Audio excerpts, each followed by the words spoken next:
pagi. Terima kasih. Kita sambut bersama kehadiran Menteri Koordinator Infrastruktur dan Pembangunan Kewilayahan Republik Indonesia.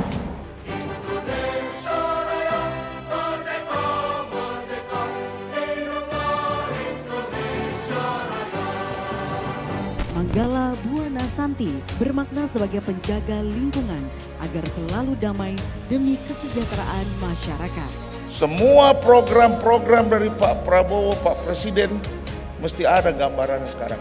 Makanya kita berkumpul di sini untuk melihat bagaimana kita sharing risk bersama.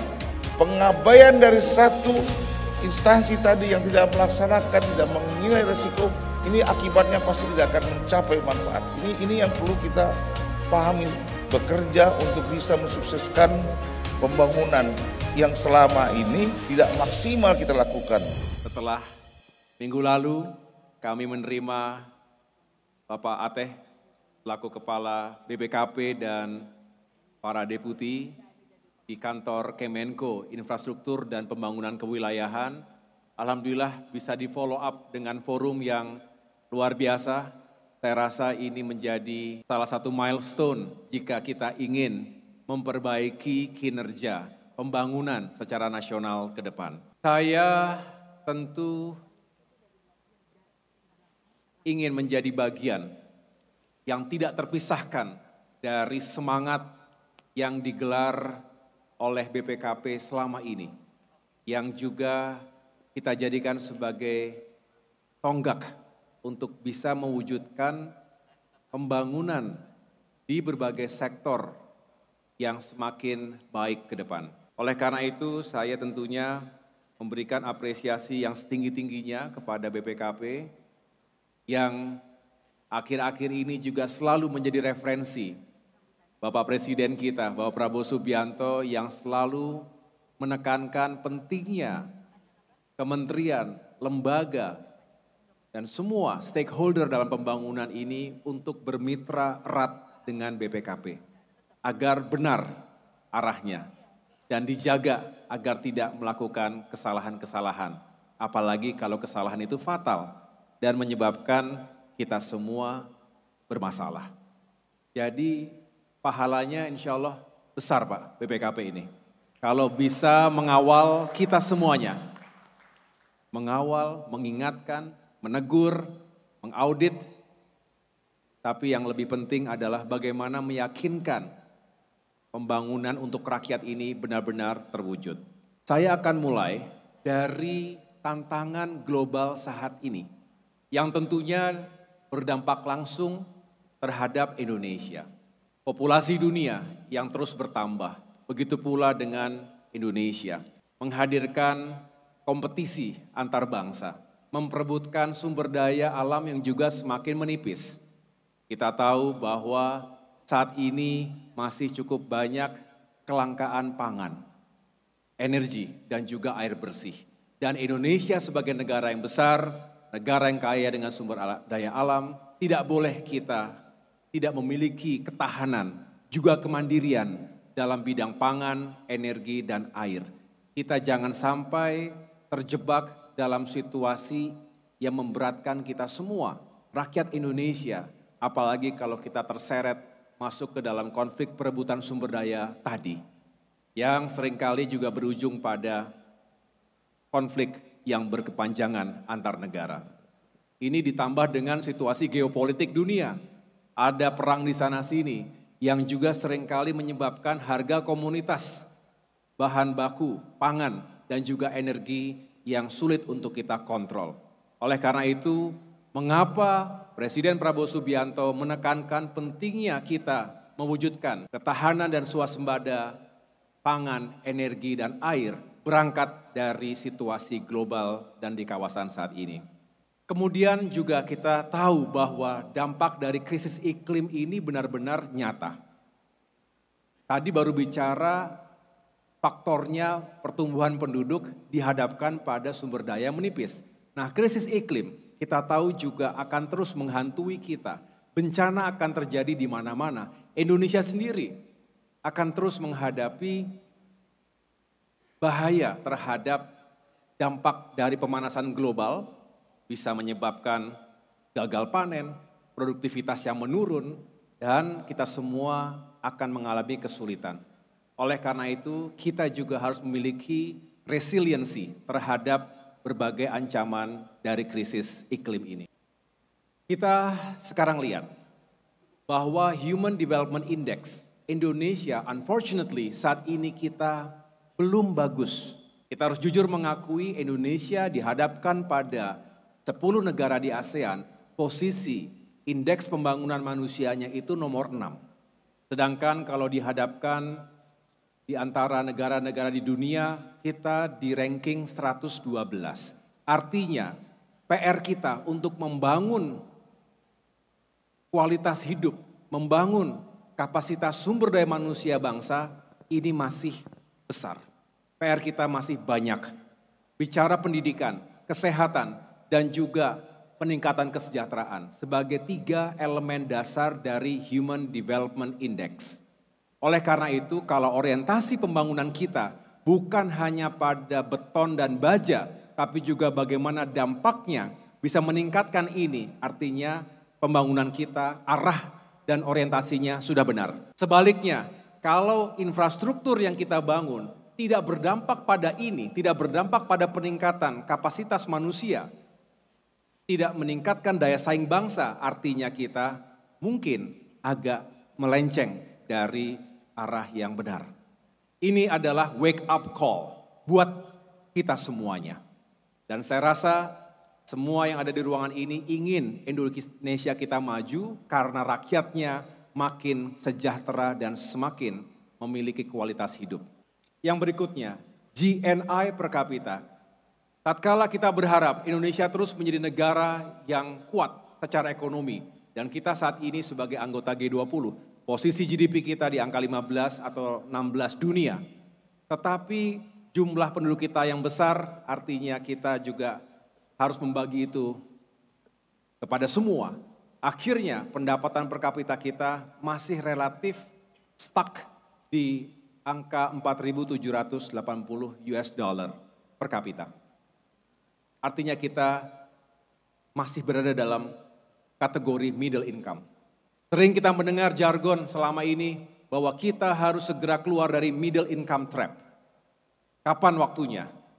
Harapannya bisa terjadi sebelum Indonesia populasinya mengalami penuaan dan juga declining.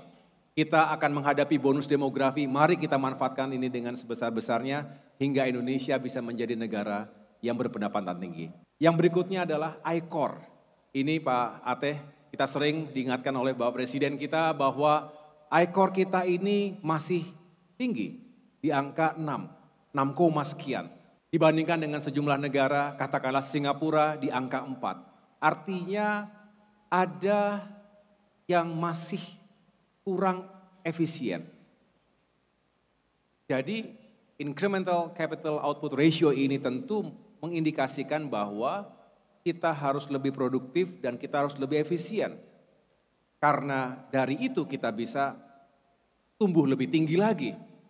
Nah kalau kita bisa menurunkan angka I-Core ini dengan meyakinkan pembangunan nasional, termasuk infrastruktur yang menjadi domain Kemenko Infrastruktur dan Pembangunan Kewilayahan ini, maka mudah-mudahan bukan hanya semakin baik tetapi juga kita akan merasakan dampak dari peningkatan produktivitas dan efisiensi pembangunan. Bapak Ibu sekalian yang saya muliakan, mari kita kembali ke Astacita. Dari 8 visi dan misi besar dari Presiden Prabowo Subianto, paling tidak ada 4, saya ulangi ada 5, yaitu Astacita nomor 2, 3, 4, 5, dan 6 yang ada kaitannya langsung terhadap pembangunan infrastruktur dan juga kewilayahan. Dan ini semua kita yakinkan bisa kita kawal bersama-sama. Dan tugas kami dan tentunya kita semua Bapak Ibu sekalian, bagaimana ini bisa kita kerjakan dan kita capai, kemudian tentunya untuk mencapai 4 hal yang ada di sebelah kiri dari slide ini. Yang pertama, 8% economic growth. Sesuatu yang sangat optimistik.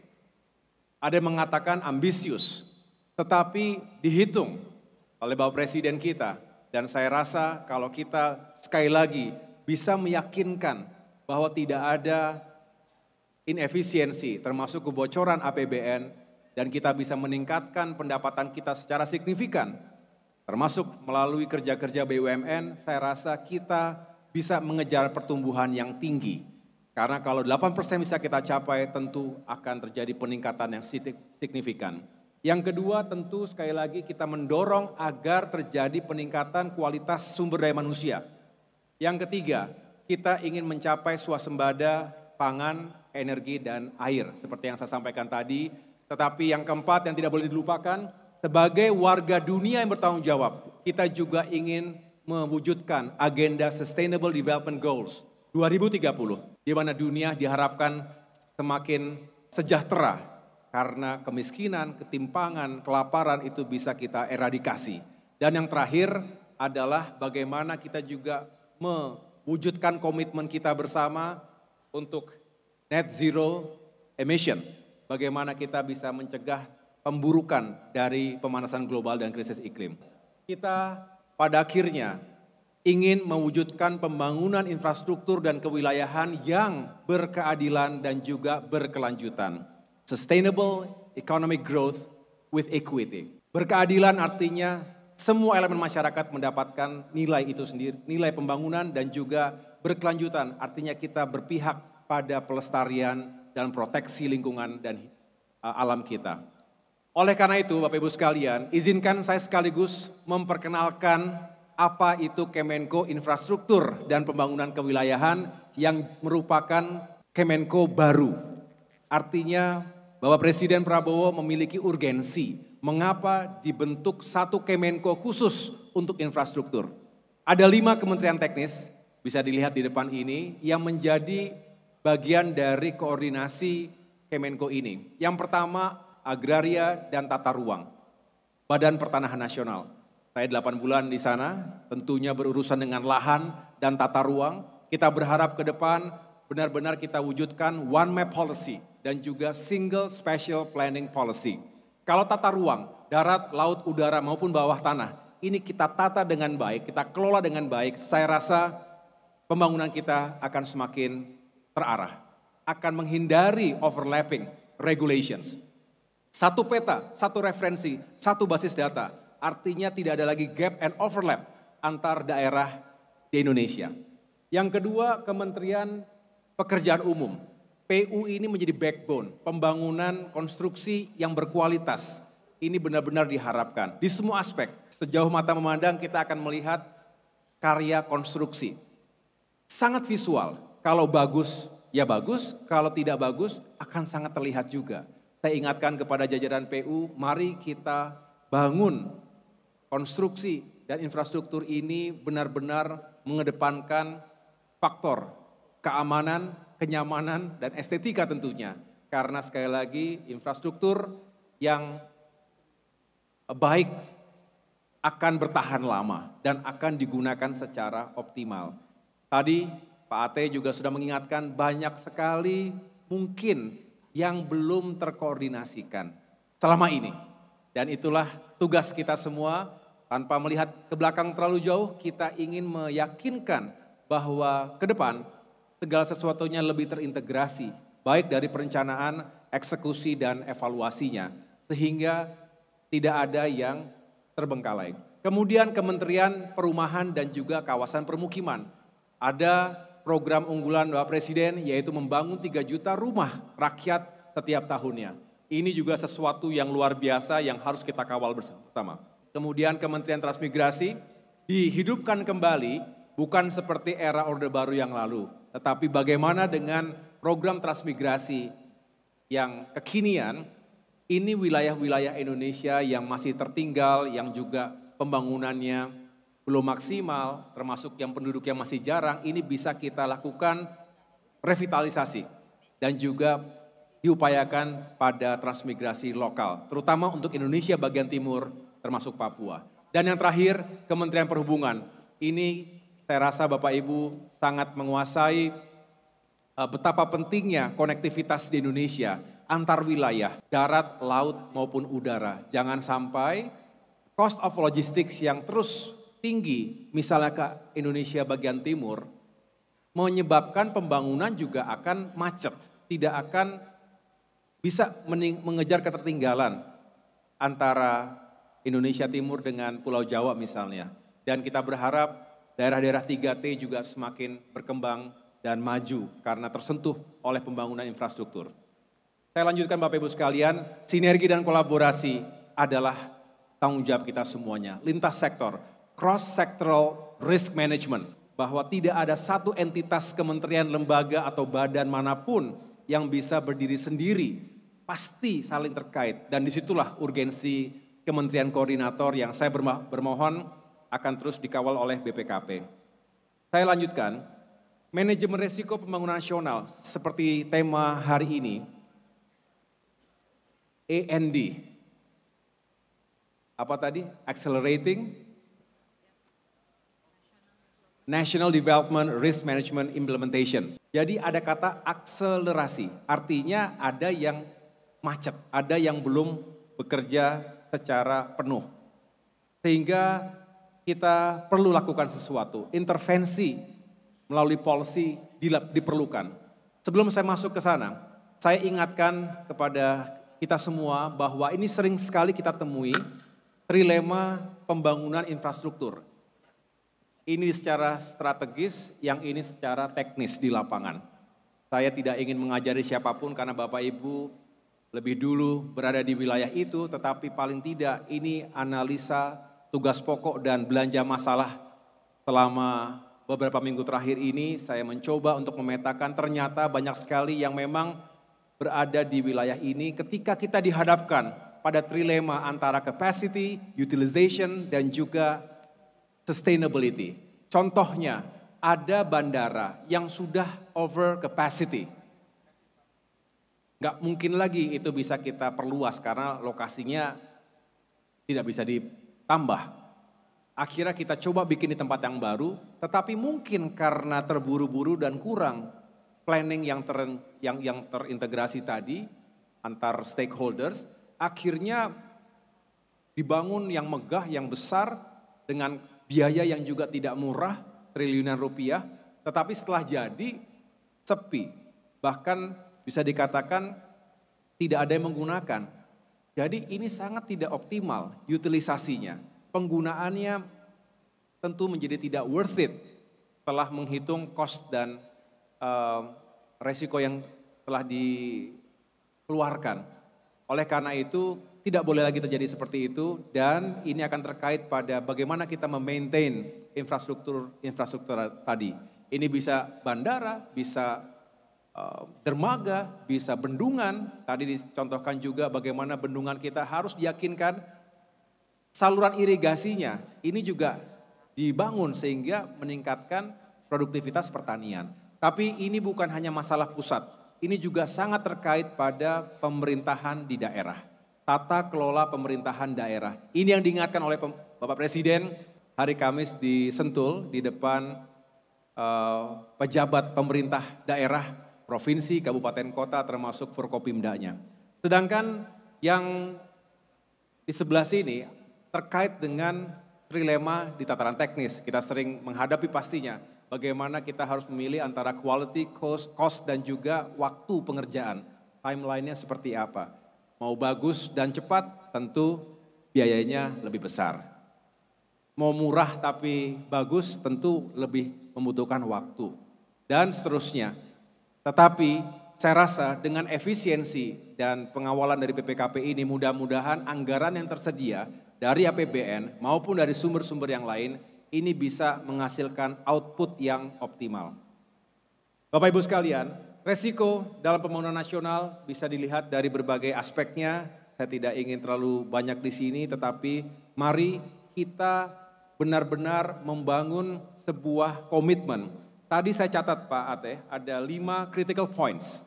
Critical points yang telah dievaluasi oleh BPKP, di mana komite MRPN ini belum berjalan dengan optimal, kemudian juga tadi integrasi antara perencanaan pembangunan nasional dengan pengelolaan keuangan negara juga belum benar-benar bisa dirapikan.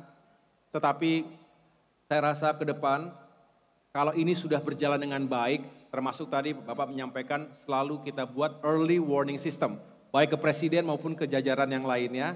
Dan mudah-mudahan dengan seperti ini kita semua akan tergerak untuk lebih cermat lagi melakukan identifikasi, evaluasi, dan baru bisa merespons resiko yang tadi Pak Ate sudah ingatkan kepada kita. Yang lain-lain saya rasa ini sangat penting bagaimana kita meyakinkan agar APIP kita juga bisa bekerja dengan baik.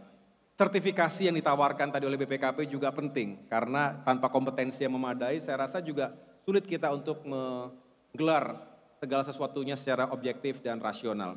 Jadi resiko-resiko yang ada ini tentunya harus kita antisipasi bersama.